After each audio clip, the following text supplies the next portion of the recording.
Shalom, selamat malam saudara-saudari yang dikasihi Tuhan. Malam ini kita datang dengan hati yang tenang, belajar menutup hari dalam pujian dan penyembahan yang berakar pada firman. Mari kita berdoa. Bapa di surga, terima kasih untuk penyertaan-Mu sepanjang hari ini.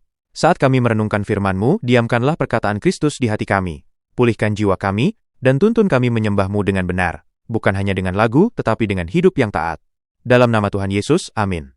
Nats renungan malam ini, Kolose 3 ayat 16, hendaklah perkataan Kristus diam dengan segala kekayaannya di antara kamu, sambil menyanyikan mazmur, himne dan nyanyian rohani, mengucap syukur kepada Allah di dalam hatimu. Tema, mengembangkan pelayanan pujian dan penyembahan. Saudara terkasih dalam Tuhan. Kolose 3 ayat 16 menegaskan bahwa pujian dan penyembahan yang sejati tidak berdiri sendiri. Ia lahir dari perkataan Kristus yang diam, dengan kaya di tengah jemaat. Artinya, pujian bukan sekadar suasana atau kemampuan musik, melainkan respons iman yang dibentuk oleh firman. Bahkan tujuan nyanyian rohani pun jelas, mengajar dan menegur satu sama lain dengan hikmat, sambil menjaga hati tetap penuh syukur kepada Allah. Pemazmur berkata, firman-Mu itu pelita bagi kakiku. Mazmur 119 ayat 105. Maka, pelayanan pujian yang bertumbuh adalah pelayanan yang dituntun firman. Liriknya benar, pesannya murni, arahnya memuliakan Tuhan. Dan Roma 12 ayat 1 mengingatkan, ibadah yang sejati adalah mempersembahkan tubuh sebagai persembahan yang hidup. Jadi, penyembahan tidak berhenti di mimbar atau pengeras suara, tetapi terlihat dalam integritas, kerendahan hati, dan kasih. Malam ini, mari kita bertanya, apakah nyanyian kita hanya indah di telinga, atau sungguh menuntun hati kepada Kristus? Jika Anda melayani, latihlah diri bukan hanya dalam teknik, tetapi dalam kedekatan dengan firman dan karakter.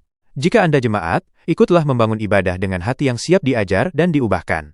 Sebab ketika perkataan Kristus tinggal di antara kita, pujian menjadi kesaksian, dan penyembahan menjadi kehidupan. Saudara terkasih, Tuhan rindu pujian yang lahir dari hati yang dipenuhi firman. Biarlah setiap lagu yang kita naikkan menjadi jalan untuk meneguhkan iman, menuntun pertobatan, dan memuliakan Kristus. Malam ini, ambillah waktu sejenak. Baca satu ayat, renungkan, lalu naikkan satu nyanyian syukur, dengan hati yang jujur di hadapan Tuhan. Intisari iman.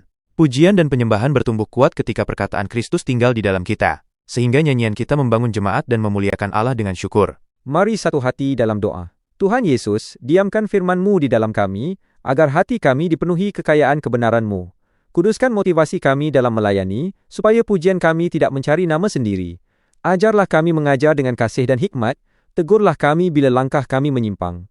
Penuhi gereja-Mu dengan nyanyian yang benar, dan jadikan hidup kami penyembahan bagi-Mu. Amin. Selamat malam, Tuhan memberkati. Ingat firman Tuhan. Allah itu roh dan barang siapa menyembah Dia, harus menyembahnya dalam roh dan kebenaran. Yohanes 4 ayat 24.